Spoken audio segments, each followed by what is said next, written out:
Bonjour à tous et bienvenue dans cette nouvelle vidéo. Moi c'est Sully Hypnotiseur, je vais vous présenter aujourd'hui les 5 pires choses qui me sont arrivées en spectacle. Avant de commencer, n'hésitez pas donc à vous abonner puisque il y aura de plus en plus de vidéos, mais elles sont souvent à des périodes aléatoires, donc si vous n'êtes pas abonné, vous ne pouvez pas voir les sorties des vidéos et ce serait quand même dommage. Donc, et ça serait aussi un énorme remerciement pour vous, de votre part, de vous abonner donc à la vidéo. Donc je vais vous expliquer donc les 5 pires choses qui se sont passées en spectacle.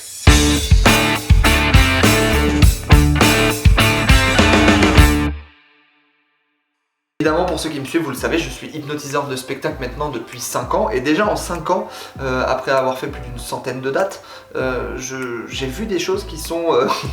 il m'est forcément arrivé des choses qui sont plutôt anecdotiques. Et je voulais en fait faire un condensé des 5 pires anecdotes. Je pense que je ferai les 5 meilleures après à l'avenir. Mais voilà, je voulais faire un petit condensé des 5 pires choses qui se sont produites.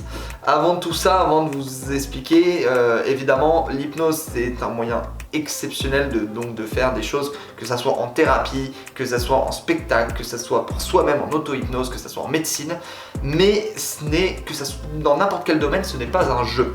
Donc il faut faire très attention à comment on manipule les choses, comment on le fait avec les personnes, et c'est là en fait où vous allez voir, c'est les situations que je vais vous expliquer. Heureusement que j'avais une formation professionnelle derrière en termes d'hypnose, que j'ai été formé par un professionnel où je savais gérer ces situations là, parce que si on ne sait pas gérer, vous allez voir, voilà, un peu spoiler, mais la première, enfin, à la fin de la vidéo, là, la numéro 1 dans le top 5, elle est incroyable, incroyable.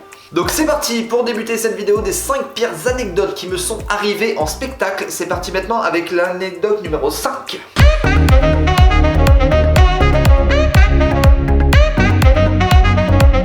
Et ouais, personne sur la prestation. Alors, je vais m'expliquer. Il n'y avait pas de public.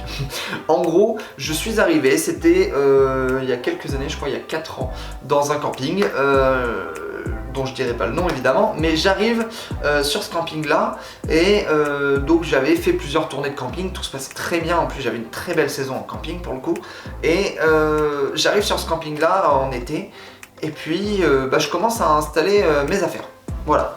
Heureusement, j'ai toujours du matériel de sonorisation et tout. Déjà, première chose, j'arrive, ils me disent, je me dis, faut se brancher sur quel sono. Donc, pour vous donner déjà le lieu, c'était donc une scène au bout d'une salle de restaurant, avec des gens qui commençaient à manger, etc. Il n'était pas encore l'heure de manger, il était 18h, quelque chose comme ça, 18h30, donc c'est pas encore, mais il y a certaines personnes installées, ou en début d'apéro, choses comme ça, donc des gens... mais en fait, rendez-vous bien compte, on a la scène qui est ici. On a, ils ont mis donc rien mis entre les deux. D'ailleurs, ils ont rien mis. Et après, il y a tout l'espace du restaurant, mais qui est vraiment loin de la scène. Ok, super. Et en fait, il se trouve que pour me connecter d'abord à la sono, il se trouve qu'il y a une enceinte qui fonctionne pas, et qu'en plus sur 2 enceintes, donc il y en a une qui fonctionne pas, qui est cassée, et la deuxième enceinte, le câble, il me passe un câble pour me connecter, un câble jack, le truc est cassé quoi, complètement défoncé, c'est à dire que le truc, tout le long ça va faire que grésiller et tout, je dis oh là là là là. Heureusement j'ai du matériel de sono, donc je suis obligé d'installer ma sono au dernier moment, etc. J'installe une sono pour qu'on puisse m'entendre dans le spectacle. Tout se passe bien, je commence à m'installer, etc. Les personnes...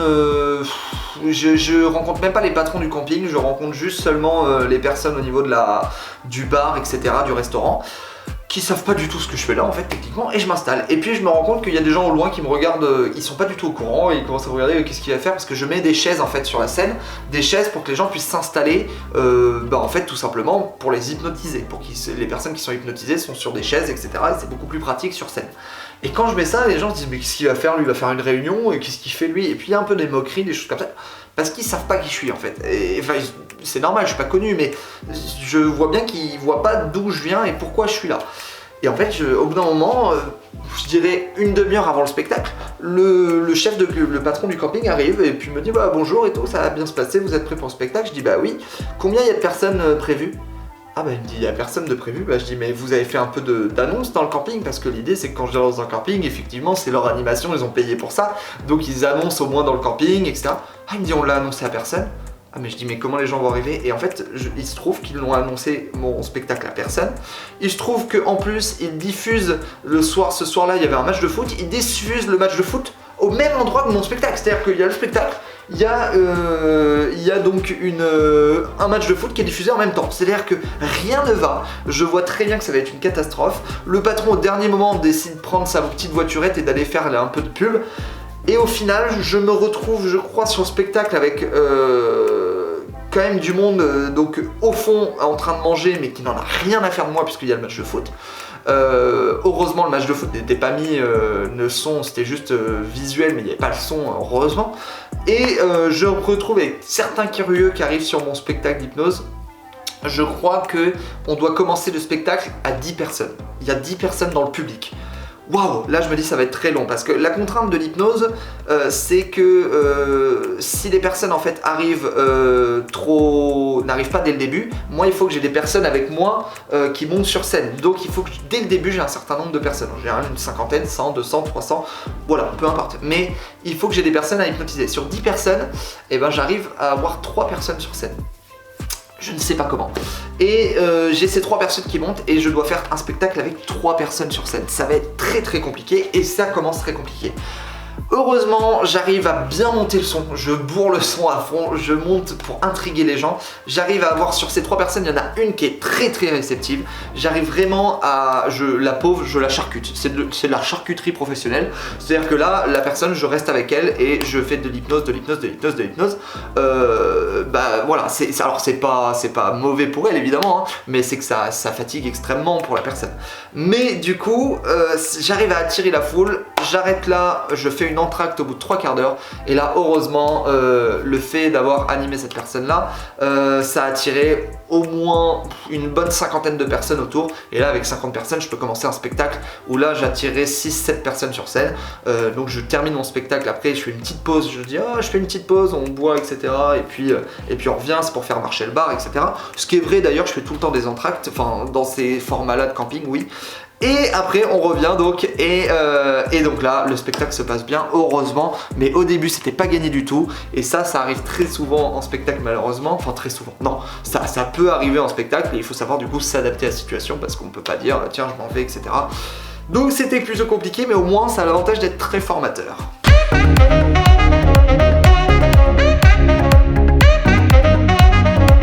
Quatrième anecdote, elle est quand même pas mal.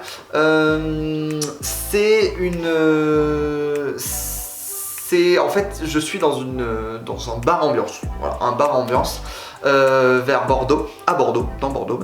Et donc dans ce bar ambiance, une soirée hypnose se passe très bien. Voilà, je dois aller hypnotiser les gens de table en table, je vais les voir, je les hypnotise, etc. Puis au bout d'un moment, j'arrive sur un gars qui me fait viens le voir. Voilà, je vais le voir. Oui, je commence à représenter l'hypnose et je trouve que bon, ça les intéresse pas trop. Et dans ce groupe-là, en fait, je vois il y a une femme. Il y a 2 femmes au total. Il y a 4 gars et 2 femmes. Il y a une femme donc je fais un test de réceptivité et cette femme est particulièrement réceptive. C'est-à-dire qu'elle capte vachement bien ce que je lui dis et je vois qu'elle a quelque chose de très fort avec l'hypnose. Donc je décide de partir avec elle, c'est un bon exemple pour montrer à la table, parce qu'en plus ils n'y croyaient pas trop, on sentait qu'ils étaient un peu sceptiques, peut-être un peu ivres aussi.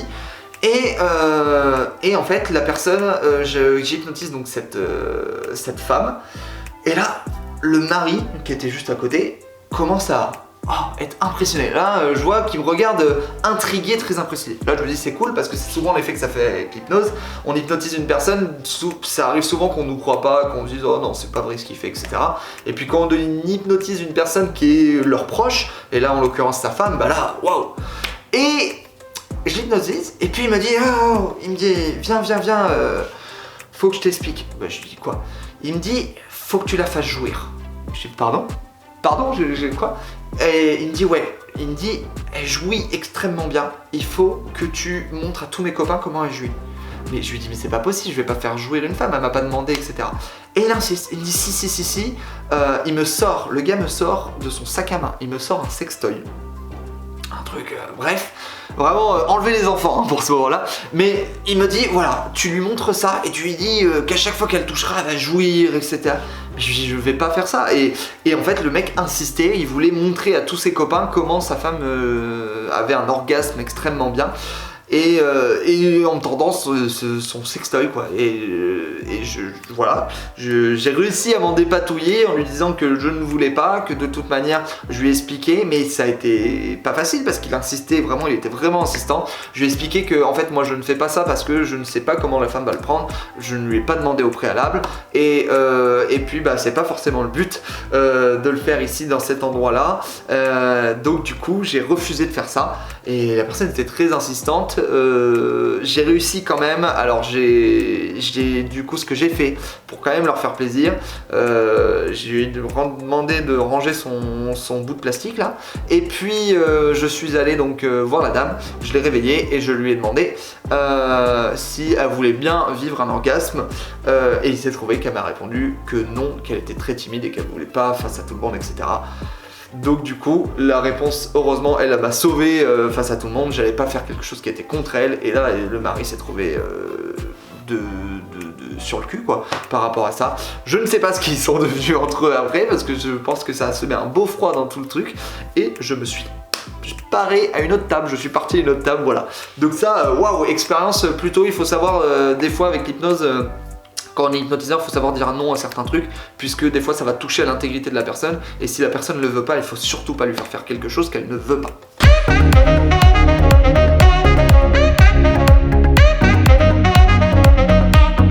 Réaction, quel est ce mot? Qu'est-ce que ça veut dire? Alors ça, c'est des choses qui arrivent extrêmement... Enfin oui, ça arrive tout le temps en hypnose. Quand on commence à hypnotiser des centaines, des milliers de personnes, forcément on a des abréactions. Les abréactions, c'est que l'hypnose va nous rentrer dans un état dans lequel on n'a pas l'habitude. Donc forcément, le corps, hop, des fois ça le perturbe un peu. Et les abréactions, c'est que ça va faire vivre quelque chose de négatif à la personne. On ne sait pas pourquoi, dans le cerveau de la personne, elle peut vivre une abréaction. Et là, c'est ce qui s'est passé ce soir-là. Je suis en boîte de nuit, en train de faire un spectacle d'hypnose. Et je vais de table en... Pareil, je vais de table en table avant de faire là, le spectacle général.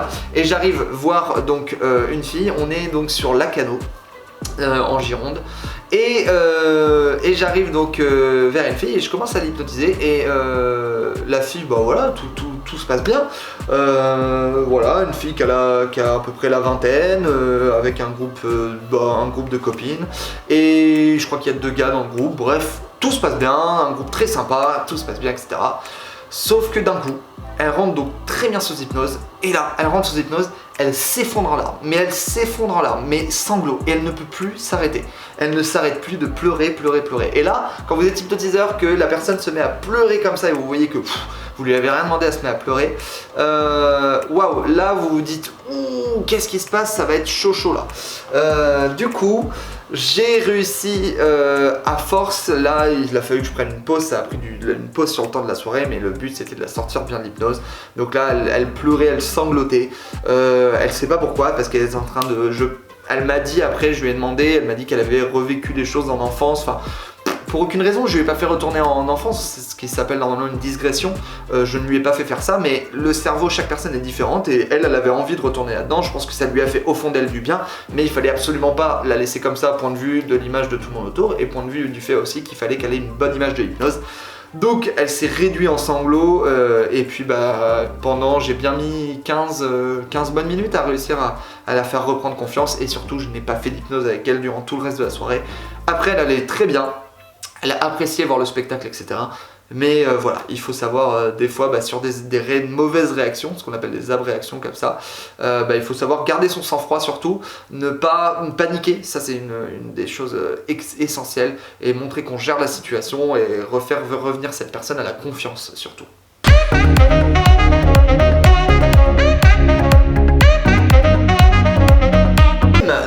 deuxième point, là on était déjà dans le top 3, la deuxième position. Je suis encore en boîte de nuit, et ouais, là je suis en boîte de nuit en train de faire donc un spectacle.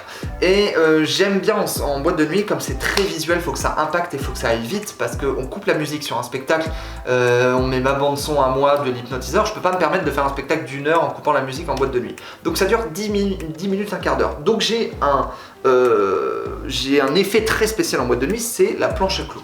C'est-à-dire que je rends une personne totalement raide, je l'allonge sur des clous et je casse un par un sur son corps. Tout ça sous hypnose, c'est très maîtrisé, je maîtrise la situation pour que la personne n'ait aucune douleur et pour que ça impressionne tout le monde et voilà, que le show se fasse comme ça. C'est un effet qui est très visuel, qui marche extrêmement bien. Et là, en boîte, tout se passe bien. Tout se passe bien, ça se passe bien, le public aime bien, etc. Et en fait, ce que j'aime juste faire, c'est que la personne donc, qui a été allongée, une personne un petit peu plus grande que moi, un peu plus sec,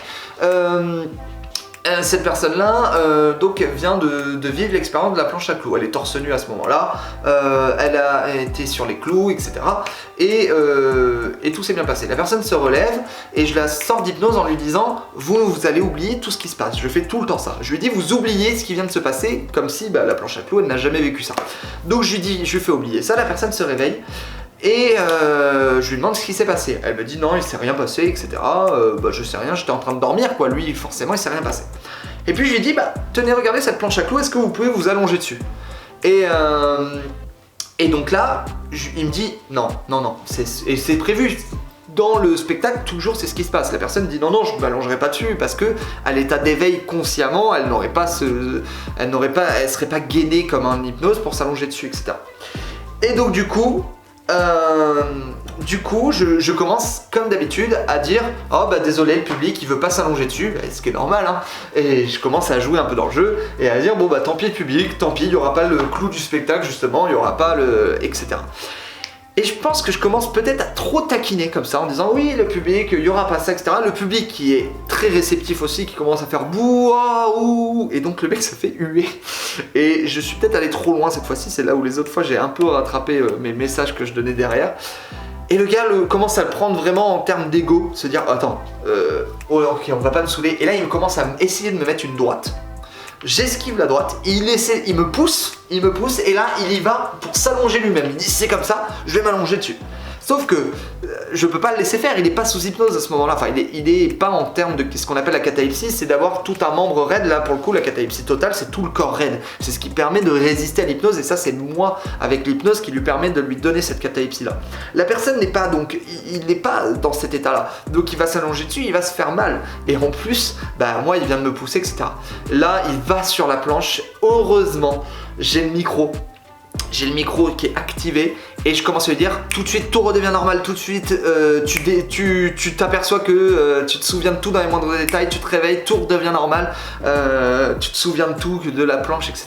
Je commence à vraiment dire ça et insister en parlant très fort et il le capte avant de s'allonger dessus et il me regarde, il se sent malheureusement un peu dépourvu. Et il vient me voir, il s'excuse, personne très sympa au final, il s'excuse voilà pour ce qu'il a fait parce qu'évidemment c'est ce qu'il a fait sous hypnose, il me l'aurait jamais fait en temps normal et c'est moi aussi qui avait touché à son ego sous hypnose. Donc plus de peur que de mal, heureusement sauvé in extremis.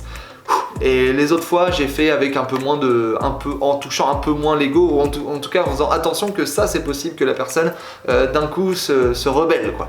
Donc voilà, ça c'était l'anecdote numéro 2.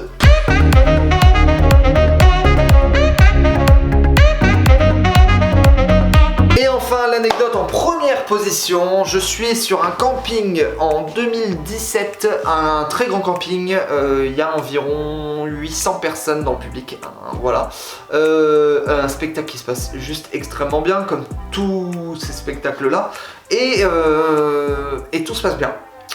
Sauf que en fait j'aime bien faire dormir souvent en fait il y a souvent en hypnose sur une scène une personne qui est pas forcément ultra réceptive aux effets, par exemple si j'ai envie de lui faire l'astronaute ou je ne sais quoi.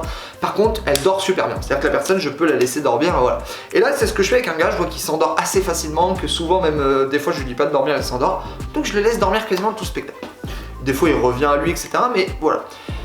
Sauf qu'il se trouve qu'à la fin, pour en fait sortir tout le monde d'hypnose, je mets tout le monde à la queue leu, hop, assis, je les fais s'endormir et puis je les fais tous se réveiller et sortir d'hypnose. Je fais un décompte de 1 jusqu'à 10 et je fais monter tout le monde à la surface pour qu'ils soient sortis de l'hypnose. Tout le monde sort de l'hypnose, on prend la photo, etc. Tout se passe bien, il y a beaucoup de monde, donc à ce moment-là, je vois pas tout. Et en général, je fais la photo et après, je vais voir, on finit le spectacle, je dis au revoir au public. Et c'est après que je vais voir les personnes une par une pour leur demander si ça va, etc. C'est ce que je fais. Tout se passe bien, la photo, etc. Et puis là, on vient me voir, on fait... donc là, je commence à parler aux personnes, ça va. Et en même temps, on fait, mais il y en a un, il dort toujours. Et c'est le fameux gars que j'avais, qui a dormi quasiment tout le spectacle, il dormait toujours. Impossible de le réveiller, impossible. Je lui fais 1, 2, 3, maintenant tu te réveilles. Maintenant tu te réveilles. 1, 2, 3, ouvre les yeux. Et là, la personne ne réagit plus. Mais vraiment, elle reste vraiment endormie. À ce moment-là, encore une fois, c'est un genre de abréaction. Il faut rester très très calme et il faut avoir un sang-froid. Heureusement, je fais un contrôle du pouls, etc. Son cœur bat, tout va bien. Enfin, au niveau corpulence, il respire. Il n'y a rien qui montre en tout cas qu'il est en danger imminent. Il a même un visage très détendu. Il dort. Le gars, il dort. On le secoue, impossible de le réveiller. Sauf que il est venu avec ses parents. Je vais pas le rendre à ses parents. Voilà, allez, hop, allez le coucher comme ça. La personne, enfin, c'est impossible. Même si je sais au fond de moi, j'ai quand même, c'est là où je panique un peu. Moi, je sais qu'au bout d'un moment, il va se réveiller puisqu'il fait un genre de sieste. Faut quand même que je m'assure que le truc soit bon du début à la fin. Je passe, écoutez-moi bien, je passe 30 minutes pour le réveiller. 30 minutes, j'essaie plein de solutions. Et au bout d'un moment, je me souviens d'un truc qui était très très lointain, dans un livre d'hypnose qui avait été fait par une expérience, et cette personne-là avait eu cette expérience-là, où la personne, en fait, il lui avait dit dans le livre, c'est un livre de Kurt Tupperwine, et il lui avait dit, au compte de toi, maintenant c'est toi qui vas décider quand tu vas t'endormir, et seulement toi, tu vas t'endormir, tu vas vivre toi-même l'hypnose. Il lui donne ce pouvoir-là, et bam, et c'est toi qui décides quand est-ce que tu te réveilles. Ok. Et la personne dit, ok, je m'endors, et rien ni personne à part moi peut me réveiller autour de moi. Ah.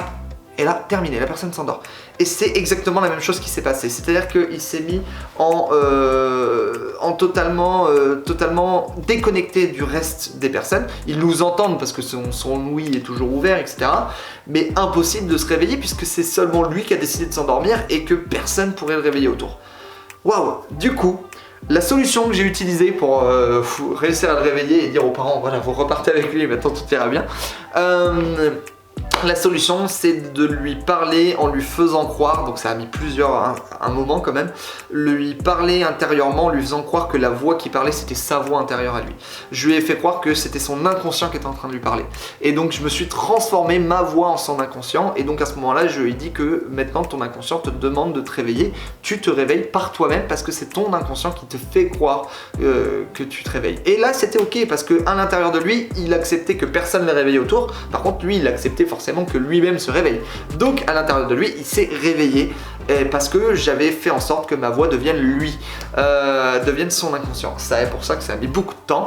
Et c'était extrêmement tendu quand même. Au fond de moi, je montrais que je maîtrisais la situation. Je savais qu'il n'était pas en danger, sinon j'aurais appelé les pompiers ou autre. Mais là, non, il n'y avait aucun danger là-dessus, ça je le savais. Par contre, je me disais, ouf, on n'est pas bien si je le réveille pas avant la fin de soirée. Mais c'était obligé que je le réveille. Voilà, cette manière. C'est pas facile, mais c'est là où encore une fois, il faut faire attention avec l'hypnose. Ce sont des choses, c'est pas non plus un jeu, on peut faire des choses incroyables avec l'hypnose, mais ça peut être très impactant pour les personnes, donc il faut faire attention de ce qu'on fait, à qui on le fait et comment on le fait. Donc vraiment ça c'est important, il faut surtout garder beaucoup de bienveillance et bien faire le travail du début jusqu'à la fin. Quand on hypnotise une personne, on la rentre sous hypnose, la personne, on a fait ça pour la rentrer sous hypnose, donc on se doit de bien la sortir sous hypnose parce que la personne elle est venue dans un état, il faut qu'elle reparte dans le même état. Voilà, en gros. Merci d'avoir suivi cette vidéo, c'était les 5 anecdotes. Dites-moi laquelle vous a le plus plu entre ces 5 anecdotes, il y en a un petit peu dans tous les styles, voilà, donc personne sur la prestation, abréaction, pleurs, côté un peu sexuel, bagarre, ou alors une personne qui ne se réveille plus. Voilà, n'hésitez pas à me dire en commentaire et abonnez-vous surtout pour voir d'autres vidéos de ce type là. Merci pour les pouces bleus, pour les commentaires que vous mettez et tout l'engouement. Si vous aimez et que vous voulez partager à d'autres amis, n'hésitez pas. Merci à vous, c'est Sully Hypnotiseur. Moi je vous donne rendez-vous très bientôt pour une nouvelle vidéo.